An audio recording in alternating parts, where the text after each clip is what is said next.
ચાલો આજે વાત કરીએ ગુણની દોટ વિશે. આજકાલ તમે જુઓ તો શિક્ષણની વાત આવે એટલે એક જ શબ્દ સંભળાય: માર્ક્સ, પર્સન્ટેજ, રિઝલ્ટ. પણ શું ખરેખર એજ્યુકેશનનો મતલબ આટલો જ છે? ચાલો આજે આપણે આ જ આખી દોડને સમજીએ અને એ જાણવાની કોશિશ કરીએ કે સાચી દિશા કઈ હોઈ શકે. અને આ સવાલ તો જુઓ દરેકના મનમાં છે, પછી એ સ્ટુડન્ટ હોય, પેરેન્ટ્સ હોય કે ટીચર હોય, કે ભાઈ આપણે ખરેખર આપણા બાળકોને શું આપી રહ્યા છીએ? જીવનભર કામ આવે એવું નોલેજ કે પછી ખાલી માર્કશીટમાં સારા દેખાય એવા માર્ક્સ? આ જ સવાલ પર આપણી આજની આખી વાતચીત આધારિત છે. તો આ ગુણની દોડ, આ રેસ છે શું આખરે? જો આ કંઈ નવી વાત તો છે નહીં, બરાબર, પણ એના મૂળ આપણી એજ્યુકેશન સિસ્ટમમાં એટલા ઊંડા ઉતરી ગયા છે ને કે એની અસર હવે ચારે બાજુ દેખાય છે. ચાલો આ સેક્શનમાં આપણે એ સમજીએ કે આ આખી દોડની પાછળ કઈ સંસ્કૃતિ કામ કરી રહી છે. અને સમસ્યાનું મૂળ અહીંયા જ છે, જેને આપણે કહીએ છીએ આઈએમપી કલ્ચર, એટલે કે ઇમ્પોર્ટન્ટ ક્વેશ્ચન્સની સંસ્કૃતિ. આ ખાલી એક શબ્દ નથી, પણ આખી એક મેન્ટાલિટી છે. અહીં શીખવાનો હેતુ જ્ઞાન મેળવવાનો રહેતો જ નથી. બસ પરીક્ષામાં શું પૂછાશે એ જાણી લો અને ગોખી નાખો. અને આ શોર્ટકટના ચક્કરમાં આખા સિલેબસને ઊંડાણથી સમજવાની વાત તો સાવ બાજુ પર જ રહી જાય છે. જરા આ વાક્ય પર નજર નાખો. શાળાઓ હવે જ્ઞાનના કેન્દ્રો મટીને માર્ક્સ મેન્યુફેક્ચરિંગ યુનિટ્સ બની ગયા છે. કેટલું સચોટ છે નહીં? એવું જ લાગે છે કે જાણે સ્કૂલો એવી ફેક્ટરીઓ બની ગઈ છે જ્યાં સારા માણસો કે વિચારકો નહીં, પણ ઊંચા માર્ક્સવાળી માર્કશીટ તૈયાર થાય છે.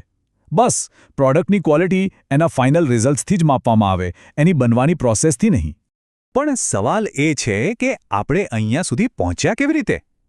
આ આખી માર્ક્સ ઓરિએન્ટેડ સિસ્ટમ માટે જવાબદાર કોણ છે? શું વાલીઓ જવાબદાર છે? શાળાઓ? કે પછી આખી સિસ્ટમ જ એવી રીતે ગોઠવાઈ ગઈ છે?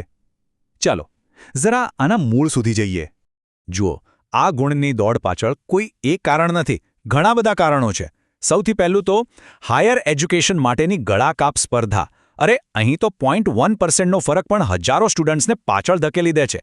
પછી આવે છે સોશિયલ પ્રેસ્ટીજ, સમાજમાં પ્રતિષ્ઠાનો સવાલ, જ્યાં બાળકના માર્ક્સને પેરેન્ટ્સની સફળતાનું પ્રતીક માનવામાં આવે છે. ત્રીજું મોટું કારણ છે એજ્યુકેશનનું કમર્શિયલાઇઝેશન. શિક્ષણ જાણે એક ઇન્વેસ્ટમેન્ટ બની ગયું છે, જેમાંથી સારી નોકરીનું રિટર્ન મળવું જ જોઈએ. અને છેલ્લે આપણી પરીક્ષા પદ્ધતિ પોતે જ એ સમજને નહીં પણ યાદશક્તિને જ ઇનામ આપે છે. આ બધું ભેગું થાય ને એટલે આ દોડ રોકાવાનું નામ જ નથી લેતી. અને આનું એક જીવતું જાગતું ઉદાહરણ આપણી સામે છે.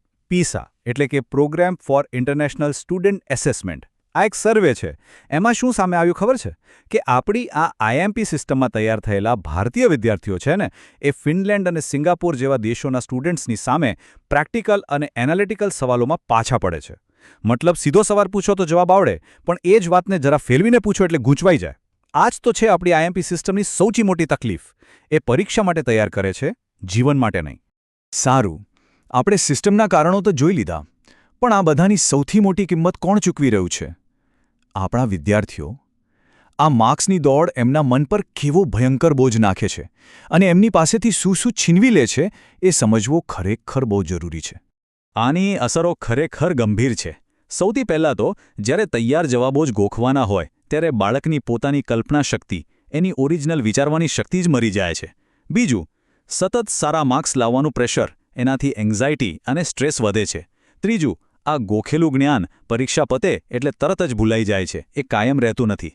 ચોથું, અને આ બહુ મહત્વનું છે, જ્યારે બાળકને કહેવામાં આવે કે આ પરીક્ષામાં નહીં પૂછાય ત્યારે એની સવાલ પૂછવાની વૃત્તિ, એની જિજ્ઞાસા જ ખતમ થઈ જાય છે.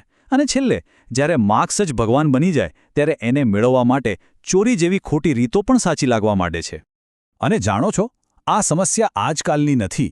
છેક 1993માં યશપાલ કમિટીએ પોતાના રિપોર્ટમાં કહ્યું હતું કે અસલી બોજ સ્કૂલ બેગના વજનનો નથી, પણ સમજ્યા વગર ગોખવાનો માનસિક ભાર છે. વિચારો, લગભગ 3 દાયકા પહેલાં આ વાત કહેવાઈ હતી, અને આજે પણ એ એટલી જ સાચી છે. આ એવો માનસિક બોજ છે જે બાળકના શીખવાનો આનંદ જ છીનવી લે છે. તો શું આ સ્થિતિમાંથી બહાર નીકળવાનો કોઈ રસ્તો જ નથી? ના, એવું નથી. રસ્તો ચોક્કસ છે. એક્સપર્ટ્સે વર્ષોથી ઘણા સારા સુધારા સૂચવ્યા છે. તો ચાલો હવે સમસ્યામાંથી સમાધાન તરફ જઈએ અને જોઈએ કે આ સિસ્ટમને કેવી રીતે બદલી શકાય.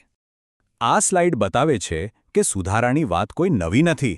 જુઓ, 1993માં યશપાલ કમિટીએ કહ્યું ભાર વિનાનું ભણતર, 2005માં નેશનલ કરિક્યુલમ ફ્રેમવર્કે કહ્યું કે જ્ઞાનને સ્કૂલની બહારના જીવન સાથે જોડો અને હવે 2020માં રાષ્ટ્રીય શિક્ષણ નીતિ પણ એ જ કહે છે કે ગોખણપટ્ટી બંધ કરો અને સ્કિલ્સ પર ફોકસ કરો. મતલબ દાયકાઓથી નિષ્ણાતો એક જ દિશામાં ઇશારો કરી રહ્યા છે.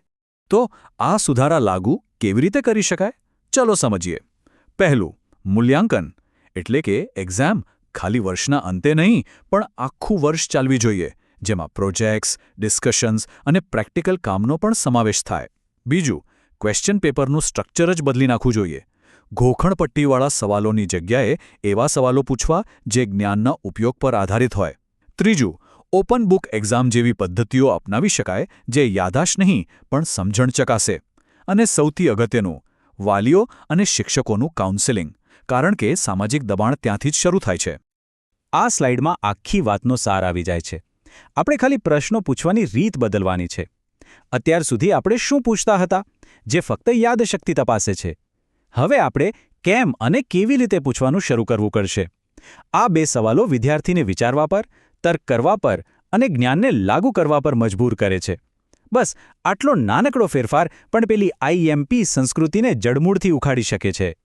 તો આ આખી વાતચીત પછી આપણે ફરીથી એ જ મૂળભૂત સવાલ પર આવીને ઊભા રહીએ છીએ જેની સાથે આપણે શરૂઆત કરી હતી કે આખરે શિક્ષણનો, એજ્યુકેશનનો સાચો હેતુ છે શું? અને મને લાગે છે કે આ વાક્યમાં એનો શ્રેષ્ઠ જવાબ છે. શિક્ષણનો હેતુ માહિતીનો સંગ્રહ નહીં પણ માનવતા અને કૌશલ્યનું ઘડતર હોવો જોઈએ. સાચું શિક્ષણ એ મગજમાં ડીટા ભરવાની પ્રોસેસ નથી. એ તો વિદ્યાર્થીમાં માનવતા, સારા મૂલ્યો અને જીવનમાં આવતા પડકારોનો સામનો કરવાની સ્કિલ્સ ડેવલપ કરવાની પ્રક્રિયા છે. શિક્ષણ ત્યારે જ સફળ ગણાય જ્યારે કોઈ વિદ્યાર્થી પાસે ખાલી ડિગ્રી જ ના હોય પણ પ્રોબ્લેમ સોલ્વ કરવાની આવડત અને વિચારવાની શક્તિ પણ હોય. તો અંતે આપણે સૌએ એ જ વિચારવાનું છે કે આપણે એવા મન તૈયાર કરવા છે જે વિચારી શકે કે પછી માત્ર માર્કશીટ છાપતી ફેક્ટરીઓ ચલાવવી છે?